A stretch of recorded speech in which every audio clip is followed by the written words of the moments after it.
Also unser Plan war eigentlich, dass wir was bauen, was völlig einschlägt. Und das Fahrzeug hat eingeschlagen. Ohne Ende. Ohne Ende. Bis zum heutigen Tag. Die Preview war ja damals Ja. zum Soga. Ja. Das war ja schon Wahnsinn. Da gab es ja vorher, gab es Einzelbilder von dem Auto oder von gewissen Bereichen.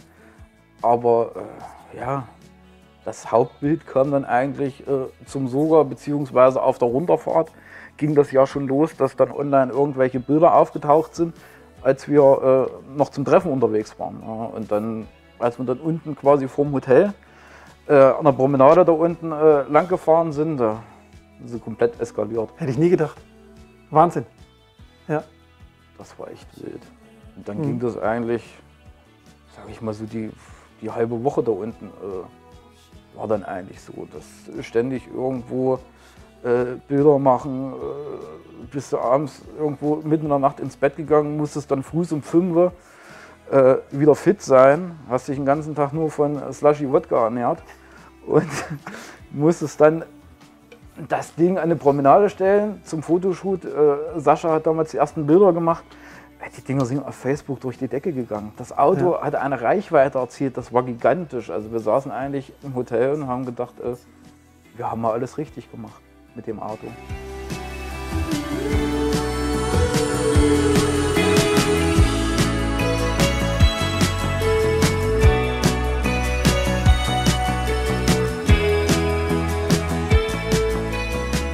Also ich bin der Matthias, bin aus Müllerstadt und ich will euch heute den Bus vorstellen, den ich mit meinem Freund Kauli gebaut habe.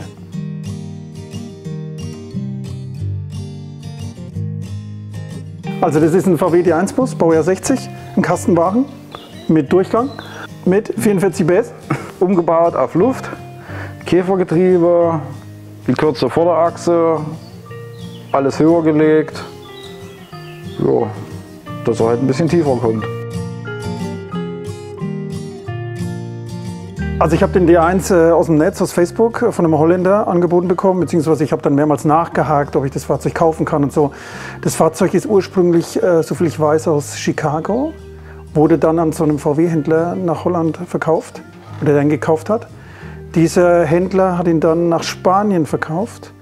In Spanien war er eine gewisse Zeit und dann ist er zurückgekommen nach Holland. In Holland irgendwie auf dem Transport oder so wurde dann hinten rechts oder links? Ich weiß Hinten nicht. links. Hinten links beschädigt und ich habe ihn dann halt von einem Holländer gekauft. Und Markus hat ihn dann komplett gemacht. Ja, dann war eigentlich so, hatte Matthias mehrfach angerufen, auf der Heimfahrt quasi, direkt zu mir, ob er es richtig gemacht hat oder ich denke, er hat vielleicht einen Fehler gemacht oder wie auch immer. Also da kam so ein bisschen diese Zweifel, ne, ob das wirklich Sinn gemacht hat, das Teil zu kaufen. Und da habe ich dann gesagt, na ja, los, dann lass uns das Ding erstmal anschauen. Kommst her, gucken uns das Ding an und da war eigentlich noch alles gut. Also weil wir nicht so viel gesehen haben, es lag halt, es war irgendwie eine selbstgebaute Klappbank drin, die mit rosa Straußenleder bezogen war. Überall waren irgendwelche angefangenen Verkleidungsteile, teilweise mit Zebrafell und der Himmel mit Bastmatten und so ein Kram. Also es war schon ziemlich wild. Eigentlich total Matthias sein Ding, aber es war halt wild. Und und dann ging das irgendwann los. Dann haben wir gesagt, okay, ja, denkt die Türen haben vielleicht, also haben wir die Tür unten aufgemacht, konnten mal reinfassen. Und da dachte ich eigentlich, das ist nicht so schlimm. Ja, dann haben wir gesagt, okay, nehmen wir auf die Bühne, gucken mal drunter. Ja, da ging es eigentlich, war es halt nicht so wild. Naja, und dann beim Zerlegen hat sich so rausgestellt, das ist scheiße und das ist scheiße. Und dann war hinten die ganze Ecke verformt, was du auch nicht so gesehen hast. Du hast nur gesehen, dass im Seitenteil eine Welle drin war. Ne? Und da hat Matthias schon gesagt, oh, ich weiß nicht, wegen Felgen, das müssen wir machen. Da müssen wir irgendwie die Welle rauskriegen, das ist... Naja, und dann hat sich rausgestellt, dass das Auto einfach mal 10 cm zu kurz war, links. Ja, das Auto war hinten links einfach 10 cm kürzer und dann haben wir gesagt, okay, wir müssen jetzt hier doch ein bisschen mehr machen und vorne die Front war noch eingedrückt, mussten wir rausholen, dann war es wie gesagt hinten die Seite, dann die Türen, ich glaube, ich habe zuerst angefangen mit den Türen unterhalb, das war eigentlich auch noch alles ganz okay und nicht so schlimm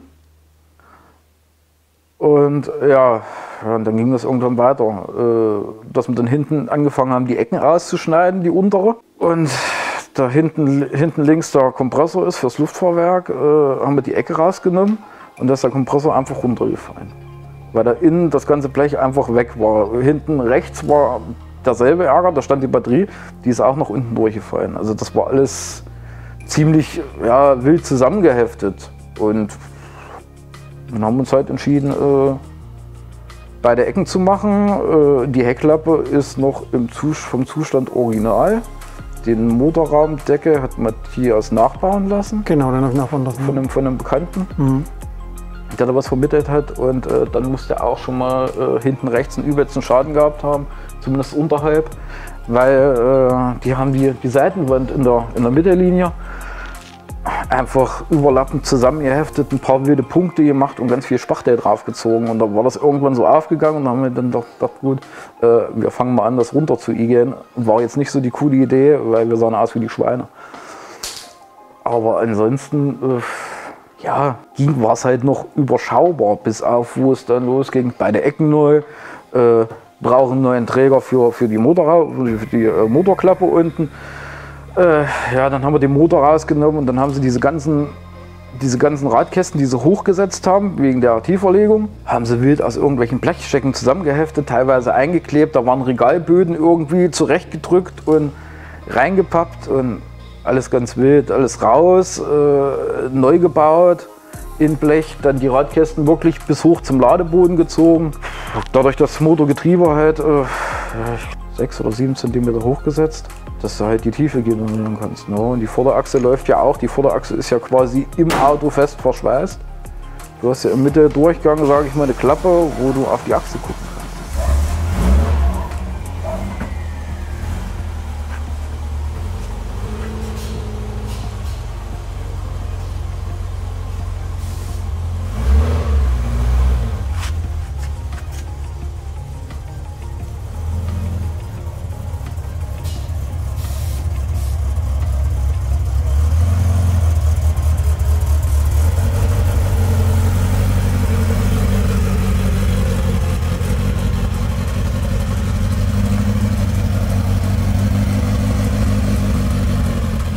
Ja, die Vorderachse ist halt im Auto verschweißt. Also du siehst halt quasi, wenn du diese Abdeckung mit der Tunnel hochnimmst, geht das obere Achsrohr oberhalb vom Längsträger und das untere Achsrohr halt im Längsträger. Und das ist schon alles wild. Also Lenksäule angehoben, also Lenkgetriebe angehoben und diese Sachen. Das wurde auch zum Teil schon mal vorher schon gemacht. Wir haben es dann nochmal überarbeitet, weil es halt doch ziemlich wild war. Also dass halt wirklich Sachen nicht durchgeschweißt war, gerade an tragenden Teilen nichts durchgeheftet war. Viel zugeschmiert wurde, weil es halt keinen interessiert hat, so wirklich. Aber halt auch mit dem Innenrahmen. Den Innenrahmen haben wir ja auch nochmal komplett versucht, ein bisschen schöner zu gestalten, dass wir da überall Verkleidung reingemacht haben. Weil das Ganze, also die Wand, wo die große Verkleidung ist, das haben die irgendwann mal gemacht und die Frage war halt, was geht schneller, verkleiden wir es oder suchen wir uns einen, der den ganzen Unterbodenschutz rauskratzt. Dann haben wir gesagt, wir machen einen Deckel drauf. Ja, und so ist dann das Konzept mit der Verkleidung entstanden. Matthias wollte ganz gerne hinten eine Rückbank drin haben und wir hatten ja auch keine Ausstattung zu dem Auto. Wie gesagt, es war so eine zusammengehämmerte Konvolut an Innenausstattungsteilen, was nicht gepasst hat. Vorne waren Gartenstühle drin von Ikea. Die waren mit einer Schraubzwinge festgemacht am Mitteltunnel.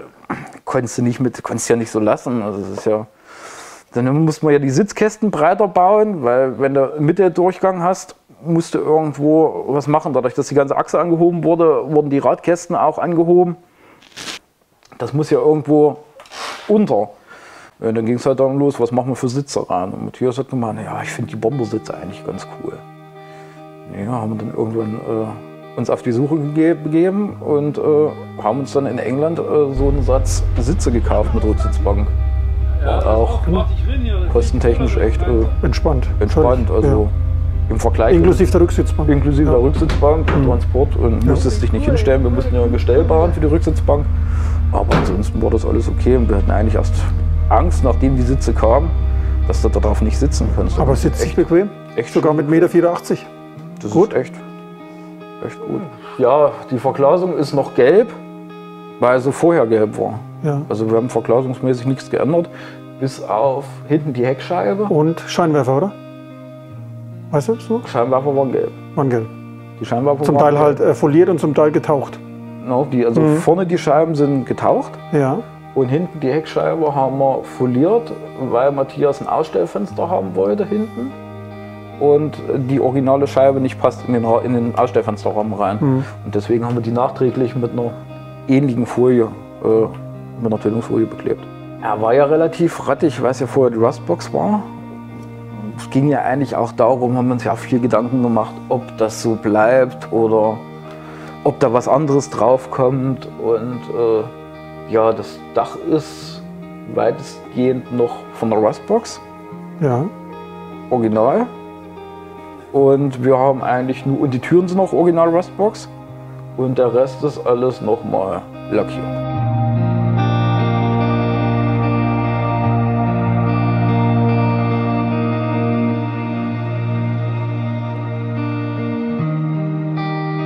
Also mit der Seitenwerbung bzw. diese Used Look Werbung hat uns der Steven von der Used Look Company gemacht. Gab es auch, ich weiß nicht, Matthias hat das angerührt, dass er dann gesagt hat, ich würde irgend sowas drauf haben. Ich weiß nicht, ich glaube, Robin hat es das damals gesehen. Ja, ich habe das bei Robin gesehen, genau. Und da haben wir gesagt, hat Matthias gesagt, das braucht er auch. Ja. Und wunderschön gemacht, richtig gut. Hat er echt schön gemacht und der Steven kam dann halt einfach mal ja, krass, ich weiß noch. Von der Küste frühs runter und ist abends wieder heimgefahren. Ne? Und hat dann in der kürzester Zeit die Werbung da drauf gepinselt. Also was er echt cool gemacht hat. Und also nur zu empfehlen, wenn es jemand mal braucht oder sowas. Wirklich, wirklich super. Top, auch er, top. Super Typ. Wir haben ja immer noch Kontakt mit ihm. Ja. War halt echt schön. Also auf dem Fahrzeug waren ja schon ganz viele Radsätze. Erster Radsatz damals, nachdem wir ihn gebaut hatten, waren Wolf Race, dreiteilig Wolf Race in 17 Zoll. Dann gewechselt auf Speedmasters von 15 Zoll auf 17 Zoll dreiteilig mit Original, also mit echtem Kupfer die Sterne gemacht. Dann nächster Radsatz war gewesen, ein Jahr später, dreiteilige Stahlfelgen, die 1 Stahlfelgen, auch wieder auf 17 Zoll. Dann nächster Radsatz, halbes oder dreiviertel Jahr später, waren aus dem vollen Gefräste gekränzert KR 001, also so viel Speichen, sehr filigran, auch auf 17 Zoll dreiteilig. Und jetzt ist drauf mal komplett was anderes. Jetzt sind dreiteilige Füchse drauf, aber in 16 Zoll. Dreiteilig. 5,5 und 8 mal 16. Und alles in schwarz gehalten und die Sterne original so verschlissen gelassen, so Patina passend zum Bus. Was mache ich jetzt noch? Vielleicht wieder mal bei neu, aber momentan ist es so Endstadium, bin ich der Meinung. Was geht? Auch von der Tiefe her, die 16 Zoll Räder für das Fahrzeug, perfekt. Auch von der Höhe her. Also hinten komplett Rad, völlig verschwunden. Also ohne einen Kauli hätte ich das Ding ja nicht umsetzen können. Keine Chance. Keine Chance. Niemand hätte mir das umgesetzt. Ich sag mal, wir haben halt auch noch viele Freunde, Bekannten gehabt, die uns damit unterstützt haben, die da wirklich gesagt haben, ich helfe damit, ich komme rüber. Der Marc zum Beispiel, der ist 17 Uhr von der Arbeit gekommen, hat dann auch bis nachts um 1 teilweise mitgemacht. Der Pascal, mein Vater teilweise, Lackierer, und es musste dann halt auch relativ schnell gehen. Ne? Ich habe das Auto richtig angefangen, irgendwann Ende Februar, nachdem Matthias gedrängelt hat. Und wir mussten ja zum Sogar fertig werden. Ne? Also das Auto ist einen Tag vorm Sogar fertig geworden. Wir haben frühs, bevor wir zum Sogar fahren wollten, haben wir die Ölpumpe noch gewechselt, weil das Öl rausgelaufen ist. Wir sind da runtergefahren. Ich glaube, ich hatte noch, weiß ich nicht, 2 Kisten Ersatzteile, einen Werkstattwagen mit, wir hatten einen Wagenheber mit, wir haben alles mitgehabt. Wir konnten ja mit dem Auto vorher, weiß ich nicht, 2 Kilometer Probe gefahren. Und das Ding dann verladen, da runter, alles probiert. Und wie gesagt, ich sage einfach nochmal einen Danke, die uns bei den Teilen unterstützt haben. Und von mir auch, so ganz großen Dank. Hold on to the hand of self-destruction. And I'm back to a place that I left a long time ago. Just give me a sec while I smoke this cigarette. My aching body feels better still. What do you do when you pick up my guitar and too much on your plate when the need to escape. Everything will be better when I find. Ja, der Bus hat relativ viel auch personalisierte Sachen. Also wir haben ja bei dem Bus auch, dadurch, dass wir den ja nochmal in Farbe setzen mussten, weil halt wirklich viel dran war, ging es halt auch hinten darum, da gab es früher einen Handabdruck hinten links auf dem Seitenteil. Also hinten links auf der Ecke, auf dem Eckstück. Der war ja nicht mehr da, nachdem wir es rausgeschnitten haben. Naja, und dann haben wir dann so irgendwann, kam dann die Idee irgendwann mitten in der Nacht in der Werkstatt, als wir vor dem Auto saßen und sagten, wir müssen da irgendwas machen. Ja, komm, wir sprühen jetzt einfach Mattschwarz auf die Hand und drücken jetzt die Hand da hinten drauf. Und dann haben wir das dann noch so ein bisschen angepettet.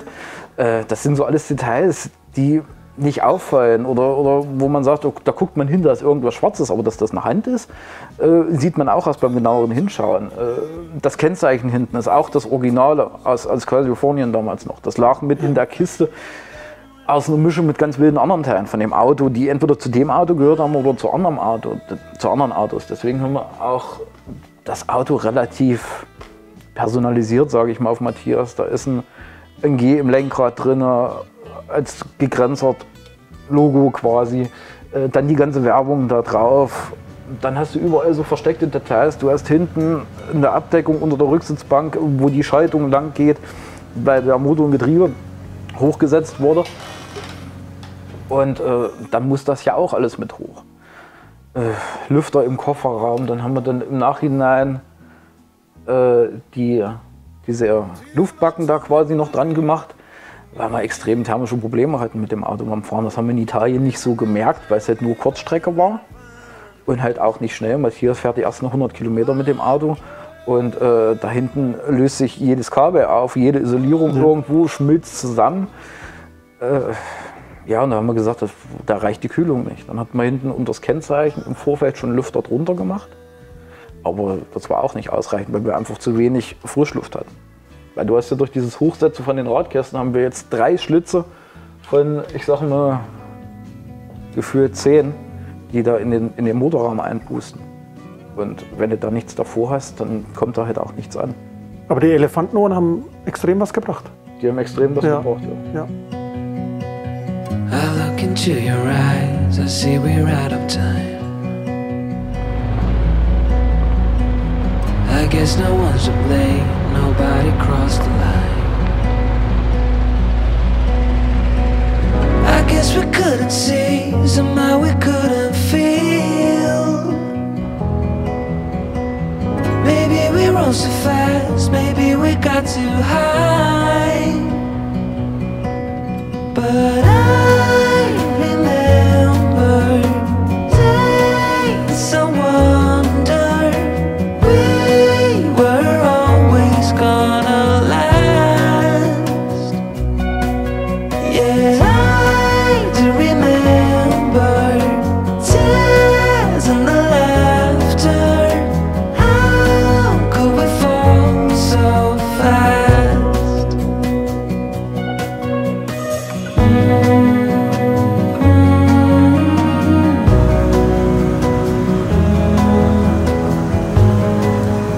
Also wir hoffen, oder ich hoffe, euch hat das Video gefallen und lasst einen Kommentar da, abonniert den Kanal, ja, matcht Matze auf Tinder und, genau, bitte.